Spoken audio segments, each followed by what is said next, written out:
Hi students, ఈరోజు Vijay academy 3rd anniversary and also engineers day కూడా. So దీనికి సంబంధించి నేను నా మెయిన్ ఛానల్లో కూడా ఒక వీడియో చేశాను. So first of all happy engineers day to all the engineers across the world.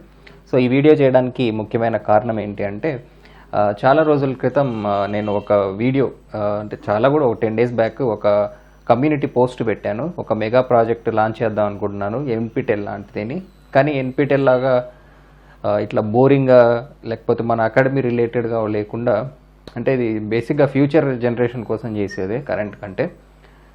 So స్టూడెంట్స్కి బీటెక్ సెకండ్ ఇయర్ నుంచి ఫైనల్ ఇయర్ వరకు వాళ్ళకు కావాల్సిన అన్ని సబ్జెక్ట్స్, వీలైతే ఫస్ట్ ఇయర్ కూడా ఒక 40 సబ్జెక్టులు మనకు ఒక 100 ఎక్స్పెరిమెంట్లు ఉంటాయి ల్యాబొరేటరీలో. సో అవన్నీ కాలేజ్తో టైఅప్ పెట్టుకున్నాం.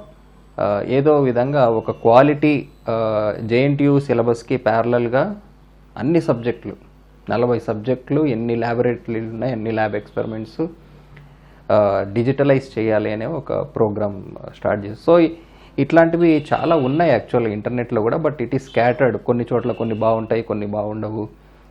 సో స్టూడెంట్కి ఏ ప్లాట్ఫామ్కి వెళ్ళి కరెక్ట్గా ప్రిపేర్ అవ్వాలనేది అర్థం కాదు. సో బీటెక్ సెకండ్ ఇయర్ నుంచి స్టూడెంట్కి అకాడమిక్ పరంగా కావచ్చు, కాంపిటేటివ్ ఎగ్జామ్ పరంగా కావచ్చు, లేదా ఒకవేళ ప్రైవేట్ ఫీల్డ్కి వెళ్ళాలనుకుంటే మనకు సాఫ్ట్వేర్ కోర్సెస్ కావచ్చు, సొంతంగా బిజినెస్ పెట్టుకోవాలనుకోవచ్చు. సో ఏ విధమైన సపోర్ట్ అయినా సరే సివిల్ ఇంజనీరింగ్కి సంబంధించి ఒక వన్ స్టాప్ సొల్యూషన్ క్రియేట్ చేయాలనుకుని నేను ఇన్స్టిట్యూట్ పెట్టాను. ఓన్లీ కాంపిటేటివ్ ఎగ్జామ్స్ కోసం పెట్టిన ఇన్స్టిట్యూట్ కాదు ఇది. బట్ ఇది యాక్చువల్గా నేను విజయ్ అకాడమీ పెట్టిన ఫస్ట్ ఇయర్ ఉన్న ప్లాన్ ఇది. బట్ డబ్బు లేక ఎన్ని రోజులు నేను లాంచ్ చేయలేకపోయాను. సో ఫస్ట్ ఇయరే మనకు అనుకున్నంత సక్సెస్ వచ్చింటే అప్పుడే ఈ ప్రాజెక్ట్ అనౌన్స్ చేసేవాడిని. బట్ టీమ్ అఫోర్డ్ చేయగలిగేంత డబ్బు అప్పుడు లేదు. సో ఇప్పుడు కూడా నేను స్టార్టింగ్లో ఇన్వెస్ట్ చేసింది ఒక 3 years తర్వాత నాకు ఇప్పుడు బ్రేక్ ఈవెన్ వచ్చింది ఈ ఇయర్. ఈ పాండమిక్ సిచ్యువేషన్లో చాలామంది ఆన్లైన్కి షిఫ్ట్ అయ్యారు కాబట్టి. సో ఇప్పుడు మళ్ళీ నేను అప్పుడు అనుకున్న మెగా ప్రాజెక్ట్ ఇప్పుడు స్టార్ట్ చేద్దాం అనుకుంటున్నాను. So overall complete civil engineering BTech syllabus ఏదైతే మన జేఎన్టీయూ సిలబస్ ఉందో దాన్ని డిజిటలైజ్గా కొంచెం ఇంట్రెస్టింగ్గా డిజైన్ చేయాలి. సో స్టూడెంట్స్కి అకాడమిక్ పరంగా కావచ్చు, తన ల్యాబ్స్ పరంగా కావచ్చు, లేదా కాంపిటేటివ్ ఎగ్జామ్ ప్యారలల్గా ప్రిపేర్ అవ్వాలనుకున్నా మళ్ళీ బీటెక్ తర్వాత వచ్చి టైం వేస్ట్ చేసుకోకుండా సో ఎవ్రీథింగ్ నీట్గా వాళ్ళకు smooth transition between academic and competitive అనేది మనం అరేంజ్ చేయాలి ఒక సింగిల్ ప్లాట్ఫామ్లోని అనుకున్న ప్రాజెక్ట్ ఇది. సో బేసిక్గా మనకి ఇప్పుడు బయట ఇప్పుడు ఒక సబ్జెక్టు ట్యూషన్ పెట్టించుకోవాలనుకున్నా కూడా ఒక 5,000 తీసుకుంటారు. ఎవరు ఎందుకు, నేనే హోమ్ ట్యూషన్ పెట్టినప్పుడు ఒక సబ్జెక్ట్కి 5,000 తీసుకున్నాను, అంటే తప్పదు కూడా. సో అట్లాంటి 5,000కి ఈ 40 సబ్జెక్టులు ల్యాబొరేటరీస్ కలిపి స్టూడెంట్స్కి ప్రొవైడ్ చేస్తే ఎలా ఉంటుంది అనే ఒక రిస్కీ స్టెప్ ఇది యాక్చువల్గా. బట్ స్టిల్ ట్రై చేద్దాం అనిపిస్తుంది. సో దీనికోసం మీ వైపు నుంచి ఇది చూస్తున్న ఎవరైనా ఫ్యాకల్టీస్ అయినా కావచ్చు, సో మీకు స్టూడెంట్స్ దగ్గర పలానా సబ్జెక్ట్కి ఒక ఎక్సలెంట్ ఫీడ్బ్యాక్ ఉంది, అంటే టీచింగ్ అనేది ఇట్లా బ్రతకలేక బడిపంతులు అన్నట్టు లాస్ట్ ఆప్షన్ తీసుకున్న వాళ్ళు కాకుండా, టీచింగ్ అంటే ఒక ఇంట్రెస్ట్ ఉండి ప్యాషన్తో టీచ్ చేస్తూ స్టూడెంట్స్ నుంచి పలానా సబ్జెక్టు నేను చాలా బాగా చెప్పగలను అని మీకు కాన్ఫిడెన్స్ ఉంటే, సో మీరు ఏ సబ్జెక్ట్స్ చెప్పగలరు, పర్టికులర్గా హైదరాబాద్ వాళ్ళు ఉంటే నాకు ఇంకా కన్వీనియంట్, మీకు నచ్చిన టైంలో వచ్చి రికార్డింగ్ చేసుకొని కూడా వెళ్ళిపోవచ్చు అనమాట. సో ఇట్లా, లేదా ఒకవేళ స్టూడెంట్స్ చూస్తూ ఉన్నా కూడా మా పలానా సార్ ఈ సబ్జెక్ట్ చాలా బాగా చెప్తారు అకాడమిక్కి అనే ఫ్యాకల్టీస్ ఎవరైనా ఉన్నా మీరు మీ ఫ్యాకల్టీస్ని అప్రోచ్ అయ్యి ఇంట్రెస్ట్ ఉంటే నాకు కాంటాక్ట్ అయ్యేలాగా చేయొచ్చు. సో ఇది నేను మీ దగ్గర నుంచి ఎక్స్పెక్ట్ చేసే సపోర్ట్. సో ఫ్యూచర్ జనరేషన్స్కి ఇది చాలా హెల్ప్ఫుల్ అవుతుంది, నాట్ ఓన్లీ స్టూడెంట్స్కి, ఈవెన్ ఫ్యాకల్టీస్కి కూడా. సో సడన్గా టీచింగ్ కెరీర్ వైపు వెళ్ళి ఎక్కడి నుంచి చదువుకోవాలో అర్థం కాని వాళ్ళు యాజ్ పర్ జేఎన్టీయూ సిలబస్ నీట్గా టాపిక్ వైజ్ వీడియోస్ ఉంటే వాళ్ళకు కూడా క్లాసెస్ ఎఫెక్టివ్గా చెప్పడానికి కన్వీనియంట్గా ఉంటుంది. సో ఇట్లాంటి ఒక ప్లాట్ఫామ్, చాలా కాలేజెస్లో మంచి ల్యాబొరేటరీ ఎక్విప్మెంట్స్ కూడా ఉండవు, అసలు ఆ ఎక్స్పెరిమెంట్ ఎందుకు చేస్తున్నారో చెప్పరు. సో ఇట్లా ఎక్కడైతే పలానా సబ్జెక్ట్ క్వాలిటీ లేదో అది మన దగ్గర చూసుకునేలాగా ఒక సింగిల్ బీటెక్కి సంబంధించి కంప్లీట్ ఒక యూనిక్ ప్లాట్ఫామ్ తయారు చేద్దాం అనేది ఈ ప్రాజెక్ట్ ముఖ్యమైన ఉద్దేశం.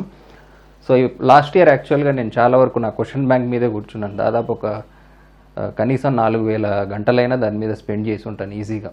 ఎందుకంటే ఒక క్వశ్చన్ ఎంటర్ చేయాలంటే నా సర్వర్లో ఫస్ట్ అది MS Wordలో టైప్ చేసుకోవాలి, ఈక్వేషన్స్ కాపీగా, ఇమేజెస్ కాపీగా, సో వాటిని సపరేట్గా చేయాలి.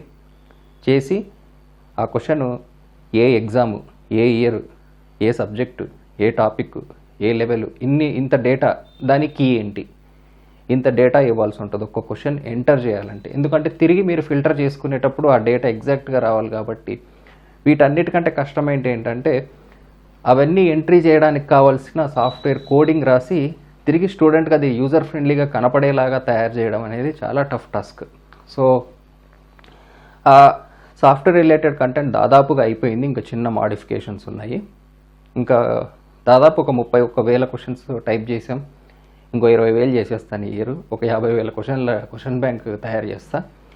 సో ఈ ఇయర్లో మనకు ఆల్మోస్ట్ ఒక 8,000 to 9,000 సొల్యూషన్స్ కూడా నేను అప్డేట్ చేశాను క్వశ్చన్ బ్యాంక్లో. ఈ ఇయర్లో మొత్తం 30,000 క్వశ్చన్స్ సొల్యూషన్స్ పెట్టేసి, సో ఓవరాల్ ఒక యునీక్ క్వశ్చన్, అది మీకు ఏ ఎగ్జామ్కి సంబంధించి అయినా సరే వేరే ఇన్స్టిట్యూట్కి వెళ్ళిన వాళ్ళు మళ్ళీ రివిజన్ చేయకుండా ఓన్లీ నా క్వశ్చన్ బ్యాంక్ ఉంటే చాలు జాబ్ తెచ్చుకునే ఎలాంటి ఒక యూనిక్ ఫీచర్ అది. సో లాస్ట్ ఇయర్ చాలా కష్టపడి చేశాను. అది అయిపోయిన తర్వాత దాని పవర్ ఏంటో మీకు చూపిస్తాను, what is VJ academy question bank అనేది. సో ఎనీవే, సో ప్రస్తుతానికి క్వశ్చన్ బ్యాంక్ సంబంధించి ఒక ఫ్లో వచ్చేసింది, సుమారు కోడింగ్ అంతా రెడీగా ఉంది కాబట్టి ఈ ఇయర్ ఇంకొంచెం ఫ్రీ టైం దొరుకుతుంది నాకు. సో దానికోసం నేను ఈ మెగా ప్రాజెక్టు పెడదామని అనుకుంటున్నాను. సో ఫ్యూచర్ జనరేషన్స్కి లేదా విజే అకాడమీకి కానీ మీరు హెల్ప్ చేయాలనుకుంటే ఏదర్ మీరు చూస్తున్న వాళ్ళు ఫ్యాకల్టీ అయి ఉండొచ్చు, లేదా మీకు మంచి ఫ్యాకల్టీ తెలిసి ఉండొచ్చు. సో ఓవరాల్ ఈ ప్రాజెక్ట్కి రఫ్లీ మనం జనరల్గా ఇన్స్టిట్యూట్ ఎక్స్పెన్సెస్కి ఒక 50% పెట్టుకుంటే ఫ్యాకల్టీకి ఒక 40-50% అవుతుంది. సో ఓన్లీ ఫ్యాకల్టీస్కే 40 సబ్జెక్టులు ల్యాబొరేటరీస్ చేయడానికి మినిమం 20 లక్షలు ఖర్చు అవుతుంది.